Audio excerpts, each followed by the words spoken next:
Hey sis, real quick before we dive in, do me a favor. Like and subscribe to our channel so you don't miss a thing. And if you're looking for a strategy lab for your business, a place where you can get more support, a place that's made for Black women entrepreneurs, then you gotta be in the Sistahbiz suite. So hit the link below and check us out. We saved your seat. All right, let's go. It is my time. I am worth it. I can do this.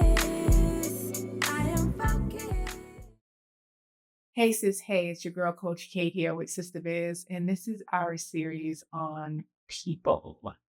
The things that we don't talk about when it comes to managing and hiring people in your business. In this particular session, I want to talk to you about 4 CEO moves that you can make um, when you have struggling team members. And so it's just because we talk a lot about decision points, because as the CEO, you can get totally fatigued with decision making. Decision fatigue is absolutely real.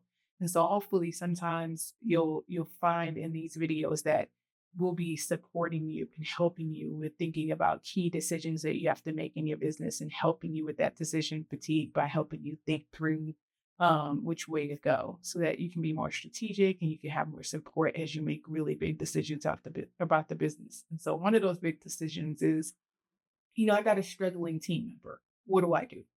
And so you're thinking through like, first of all, that's super stressful. It'll keep you up at night. I know it has for me on many a night. And you have options, but you have to think through what's the best course of action. And sometimes I sense, and I have been this person early on in my career, and I've seen this with my clients where you can rush to the answer being like, I got the wrong person. And sometimes that is real.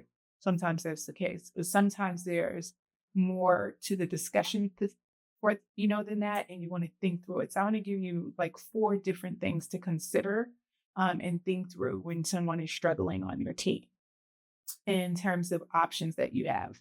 So the first option you have is you can obviously decide that the person is the wrong person on the team and offboard them. That's obvious, and that's also what people probably veer towards.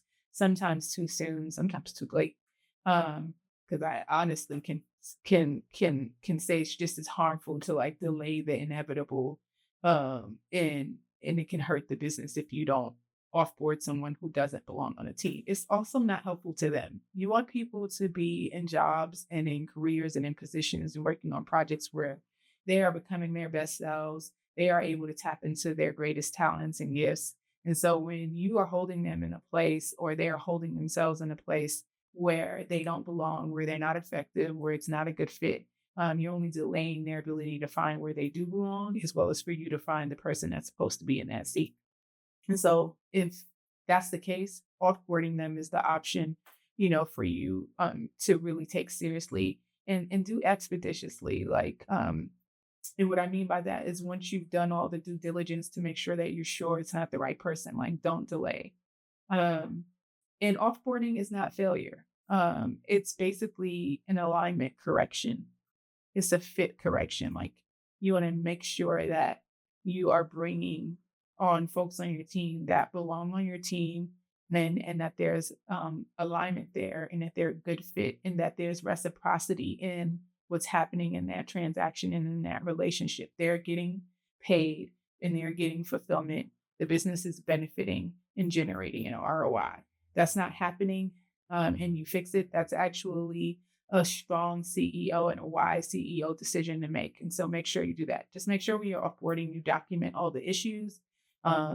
First of all, that's just a good thing to do legally, but then also you want to be able to look back and do some work around retention and explore why people are leaving and coming. And so having those issues documented allow you to really assess and look at offboarding and retention matters in the company and be able to strategize around that and make improvements appropriately. Also, make sure that you allow people to exit with dignity, that you thank them for their service and the things that they've done for your company, that you give them the proper goodbye if they're leaving your company because they are pouring into your dream and your business. And you also just want to send people back out into the ecosystem healthy and whole and feeling good about themselves. You don't want to um, do harmful things, and send folks off with like really cold layoffs and that sort of thing. So just remember people are human. And sometimes offboarding is necessary, and um just do it with kindness and compassion. Um Option number 2 is you can reset expectations. And so this just means that, maybe there are some performance issues and the team member is struggling, but it's not always about poor effort or bad intention, what we call skill and will. It's not that they have no skill or no will, but sometimes it's about like them just not having clear enough direction where you and them are not on the same page. And that can happen for a number of reasons. Again, that's a whole nother video too. And onboarding is really important, as well as the hiring process for making sure that that helps mitigate for it. But when there is a situation where it seems like there's misalignment around expectations, circle back, double back and reset those expectations and clarify their role, clarify the goals, really describe very tangibly and specific and with specificity what success looks like. You want to have those things in writing, and give a timeline for the expectations, the milestones that you want to see. To really name what does it look like for you to do this job well, and at what time and how often, and how do you report, how do you communicate, get those things clear, and then check in consistently. I think it's very easy to want to run a business where, you want to run your business, you want to be able to get to a place where you're not in the day to day. Many of us do. Most of us that want to scale are looking forward to at least being able to move out of the day to day frontline work, if not out of the company altogether. And that's our dream. And so if you're trying to get there, it can be tempting to rush and go there before it's time. You got to spend time on the front end that will benefit you on the back end. So if you invest that time on the front end in onboarding and in performance management in the first year, first half year of someone being in place, then you can make sure that they can really do the job and eventually be able to train others and eventually be able to move independently. But you have to check in consistently, and you have to have a management system in place, whether that's you or another manager that is strong and effective. And so resetting expectations looks like calling them back in, to almost like redoing onboarding in a way that allows you to do it effectively, where you're kind of really clarifying that goal and the roles and milestones um, and that sort of thing, and putting systems in place for meeting and checking in regularly. So sometimes doing that, you can start to see performance is better because they're clearer, and they understand what the job is and they understand expectations. And then you have systems in place to check in and monitor and hold them accountable to and support them in what they're supposed to be doing. The next option is you can decide that, hey, like you have the will, you want to be here, you're passionate about this job, you're just lacking certain skills that are getting in the way of your performance. And so I'm going to invest in you. I'm going to invest in your development because I know that you want to be here. I know that you are an asset to this company and you're worth investing in. And so and I can clearly see where the investment in training and coaching needs to be made. So we're going to do that, and we're going to do it in a way that improves your performance. And so here's the thing though, when it comes to that, you can't just send them to a conference and expect that they're going to get it, or put them through a course, or that's not how that works. You really need a professional development plan for each of your people. And you really need to make sure that you have a professional development plan for someone that spells out what skills they're building and by when, and how that will impact, what that should look like in their day-to-day performance. What jobs are they going to be able to do more independently? What things are they going to be able to improve upon? What numbers or KPIs are they going to move as a result of what they learn? And so really coaching and training them. So, something as simple as like, okay, I feel like you should be able to, like our sales we're not bringing in enough new sales. And I think it's an issue of your lead generation skills or your sales call skills, whatever the case may be. So you hire a coach or put them through a training What's the KPI? Like, did you improve your win rate as a result of this training? Like, are you seeing, um, them convert more calls or convert more clients as a result? And so just make sure that it's measurable and it's data driven. It's not just like, oh, I'm going to send you out for this training and then never check in again, never measure success, never make sure that we're on the same page about what we're measuring and what results we want you to get from this. And that's really important. And so coaching and training is something that you don't want to just, and you're spending money usually for that. Spending money in a couple of ways. You're spending money because you are actually paying for training and coaching often, but also because when they're out doing that, they're not working in the business, and that's hours. And so you're paying for those hours.